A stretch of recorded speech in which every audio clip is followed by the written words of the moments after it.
Anti arthritis milk prepare చేస్తారంట. దీనికి కావాల్సిన పదార్థాలు అంటే ఇప్పుడు చూద్దాం. యాంటీ ఆర్థరైటిస్ మిల్క్ కావాల్సిన పదార్థాలు: గసగసాలు, పాలు, పూల్ మఖానా, పసుపు, మిరియాల పొడి. యాంటీ ఆర్థరైటిస్ మిల్క్ కావాల్సిన పదార్థాలు చూసాం కదండి. ప్రాసెస్లోకి వెళ్ళిపోదాం. ఎస్, మీరు అన్నట్టుగానే ఇంగ్రీడియంట్స్ చాలా తక్కువగా ఉన్నాయి. సో పాలు మరిగించుకోవాలా, ఆల్రెడీ మరిగించి తీసుకొచ్చారా? మరిగించి తీసుకొచ్చాం అశ్విని. మళ్ళీ కొంచెం ఇంగ్రీడియంట్స్ అన్నీ యాడ్ చేసి కొంచెం హీట్ చేసుకోవాలి. ఓకే, స్టార్ట్ చేద్దాం అయితే మనం. ఓకే, ఏం చేయాలి? First stove వెలిగించుకుందాం. సో ఇప్పుడు మొదటిగా మనం పాపీ సీడ్స్ అంటాం అశ్విని, దీన్ని గసాలు అంటాము. సో ఇది మనం దీన్ని యాడ్ చేసుకుందాం. ఓకే, కొంచెం ఫ్రై అయిన తర్వాత పాలని వేసుకుందాం అశ్విని. ఓకే, సో ఆర్థరైటిస్ గురించి మాట్లాడుకోబోతున్నాం ఈ వీక్ అంతా కూడా. కీళ్ళ నొప్పులు సో ఒక ఏజ్ తర్వాతే వస్తాయి కదా అందరికీ కూడా. ఏ ఏజ్ దగ్గర నుంచి జాగ్రత్తలు తీసుకుంటే అది రాకుండా మనం ప్రివెంట్ చేయొచ్చు? సో జనరలీ అశ్విని ఆర్థరైటిస్ అనేవి 2 టైప్స్ ఉంటాయి అన్నమాట. ఒకటి ఆస్ట్రో ఆర్థరైటిస్, ఇంకా రుమటాయిడ్ ఆర్థరైటిస్. ఆస్ట్రో ఆర్థరైటిస్ అనేది ఏంటంటే మనకి ఏజ్, మీరు అన్నట్టు ఏజ్ ఎక్కువైన వాళ్ళకి ఆస్ట్రో ఆర్థరైటిస్ కనిపిస్తాయి. అండ్ రుమటాయిడ్ ఆర్థరైటిస్ వచ్చేసి ఇది ఇర్రెస్పెక్టివ్ ఆఫ్ ఏజ్ అనేది మనం చూస్తూ ఉంటాం అనమాట. ఓకే, అంటే స్పెషల్లీ ఇప్పుడు మనం చూసుకున్నట్టు అయితే కొంతమంది యంగర్ ఏజ్ 18 ఇయర్స్ 15 ఇయర్స్ వాళ్ళకి కూడా ఈ ఆర్థరైటిస్ వస్తుంది అనమాట. ఓకే, అంటే ఏం లోపించడం వల్ల వస్తుంది? సో మన ఇమ్యూన్ సిస్టమ్ మన ఓన్ బాడీ సెల్స్ పైన దాడి చేస్తుంది అనమాట. సో దాన్ని మనం ఆటో ఇమ్యూన్ డిసీజ్ అంటాం. సో రుమటాయిడ్ ఆర్థరైటిస్ ఉన్న వాళ్ళందరూ ఆటో ఇమ్యూన్ కండిషన్ కిందకి వస్తారనమాట. సో ఒక ఏజ్ పైబడి రాకుండా ఉండాలంటే ఒక వెల్ బ్యాలెన్స్ డైట్ మెయింటైన్ చేసుకోవాలి, ఎక్సర్సైజెస్ కరెక్ట్గా చేయాలి, అండ్ ఫిజికల్ యాక్టివిటీ కూడా బాగుండాలి, అండ్ ఓవర్ వెయిట్ అవ్వకుండా మెయింటైన్ చేసుకోవాలి. ఓకే, చాలా ఉన్నాయన్నమాట. అండ్ ఇది కూడా ఫ్రై అయిపోయింది గసగసాలు. సో ఇది అయిపోయింది అశ్విని. దీంట్లో మనం పాలు వేసుకుందాం. ఓకే, పసుపుని వేసుకుందాం అశ్విని.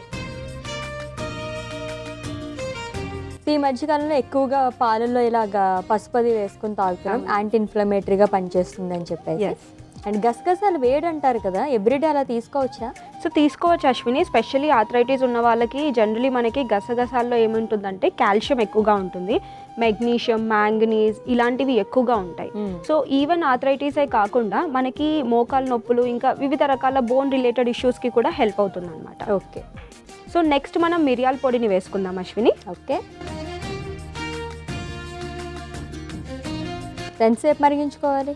జస్ట్ ఒక 2 minutes. 2 minutes, 1 minute or 2 minutes. Okay, so almost మనం మిరియాల పాలు తాగుతుంటాం కదండి, ప్రాసెస్ అంతా ఒకటే. దీంట్లో మనం గసగసాలు ఎక్స్ట్రా అనేది యాడ్ చేసుకుంటున్నాము. ఒక 2 minutes మరిగిన తర్వాత నెక్స్ట్ ప్రాసెస్లోకి వెళ్దాం. సో జ్యోతిర్మయ్య గారు 2 minutes కూడా అయిపోయింది, బాయిల్ అయిపోయినాయి పాలు కూడా. నెక్స్ట్ ఏంటి? ఎస్ అశ్విని. సో ఇప్పుడు మనం సర్వింగ్ కప్లో తీసుకుందాం. ఓకే, సో ఇప్పుడు దీన్ని ట్రాన్స్ఫర్ చేసుకుందాం అశ్విని. ఓకే,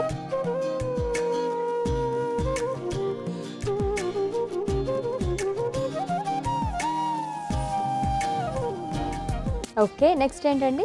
నెక్స్ట్ మనం ఫూల్ మఖానా పౌడర్ని యాడ్ చేసుకుందాం అశ్విని. స్పూన్ వేస్తాం.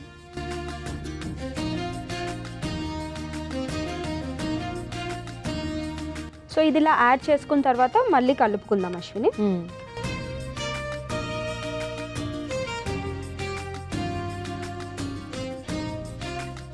సో దీంట్లో మనకి మెయిన్ ఇంగ్రీడియంట్ పూల్ మఖానా.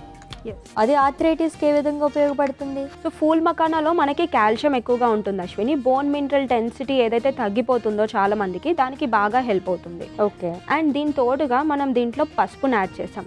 పసుపులో మనకి ఇంపార్టెంట్ యాక్టివ్ ఇంగ్రీడియంట్ కర్క్యూమిన్ అనేది ఉంటుంది అనమాట. సో ఇది చాలా మంచిది. ఎవరికైతే జాయింట్ పెయిన్స్ ఉంటాయో ఎక్కడంటే అక్కడ ఇన్ఫ్లమేషన్ ఎక్కువ అయిపోతుంది. సో ఇందాక మనం డిస్కస్ చేసుకున్నట్టు యాంటీ ఇన్ఫ్లమేటరీ ప్రాపర్టీస్ మనకి పసుపులో ఉంటాయి. సో ఈ యాంటీ ఇన్ఫ్లమేటరీ ప్రాపర్టీస్ ఉంటాయి కాబట్టి ఎవరికైతే రెడ్నెస్, స్వెల్లింగ్, ప్రతి ఒక్క జాయింట్లో పెయిన్ వస్తుందో దానికి తగ్గడానికి ఇది హెల్ప్ అవుతుంది. ఓకే, అండ్ ఇంపార్టెంట్ థింగ్ మనకు వచ్చేసి మిరియాలు అనమాట. మిరియాల్లో మనకి పైపరిన్ అనే ఇంపార్టెంట్ సబ్స్టెన్స్ అనేది ఉంటుంది, దాంట్లో ఫైటోకెమికల్ అంటాం అనమాట. సో ఇది బయో అవైలబిలిటీ అనేది ఇంక్రీజ్ చేస్తుంది. ఇప్పుడు మన పసుపులో ఉండే కర్క్యూమిన్ అండ్ పెప్పర్లో ఉండే పైపరిన్ ఇవి రెండు అబ్జార్ప్షన్ అవ్వడానికి బాగా హెల్ప్ అవుతుంది. ఓకే, సో జనరలీ మనకి ఏమవుతుందంటే 2000% బయో అవైలబిలిటీ అనేది పెరుగుతుంది అనమాట. ఓకే, దీంట్లో మనం అవాయిడ్ చేయాల్సినవి కొన్ని ఉంటాయి ఏమన్నా? ఎవరైనా మనం ఆర్థరైటిస్ గురించి మాట్లాడుకుంటున్నాం కాబట్టి ఆ పేషెంట్స్ ఏమన్నా అవాయిడ్ చేయాల్సిన ఫుడ్స్ అవి? జనరలీ మనకి ఏమవుతుందంటే అశ్విని, ఇందాక మనం మాట్లాడుకుంది ఏంటంటే ఇన్ఫ్లమేషన్ అన్నాం. సో ఇన్ఫ్లమేషన్ కాజ్ అయ్యే ఐటమ్స్ అనేది మనం టోటలీ అవాయిడ్ చేయాలి. ఓకే, ఫర్ ఎగ్జాంపుల్ ఏముంది? సో ఇన్ఫ్లమేషన్ని కాజ్ చేసేది ఏంటి అంటే ఎక్కువగా షుగర్స్ తీసుకోవడం, ప్రాసెస్ ఫుడ్స్ ఎక్కువగా తీసుకోవడం, chips, biscuits, namkeens, bakery products, ఇవన్నీ ఇన్ఫ్లమేషన్ని ఇంకా ఎక్కువ చేస్తాయి అన్నమాట. ఓకే, సో ఇవన్నిటిని ఆపేసి హెల్దీ ఇన్ఫ్లమేషన్ తగ్గే ఫుడ్స్ అనేవి తీసుకోవడం అనేది మంచిది. ఓకే, ఏ టైంలో తీసుకోవచ్చు ఈ డ్రింక్? సో ఈ డ్రింక్ వచ్చేసి స్పెషల్లీ మీరు ఈవినింగ్ టైమ్స్లో కన్జ్యూమ్ చేసుకోవచ్చు, మిడ్ మార్నింగ్ టైమ్స్లో కన్జ్యూమ్ చేసుకోవచ్చు. ఎవరికైతే అసిడిటీ లాంటివి ఏవి లేవో వాళ్ళు ఎర్లీ మార్నింగ్ కూడా కన్జ్యూమ్ చేసుకోవచ్చు. విత్ ఎంటీ స్టమక్తోనా? ఎంటీ స్టమక్ తోటి. Okay, done. సో అయిపోయినట్టేనా? ఎస్. సో ఇది ఆల్మోస్ట్ ఆల్ అయిపోయింది అశ్విని. ఇది కొంచెం హాట్గా సర్వ్ చేసుకుంటేనే బాగుంటుంది. Okay. So anti arthritis milk ready అయిపోయింది అశ్విని. టేస్ట్ చేసి చెప్పండి ఎలా ఉంది. ఓకే.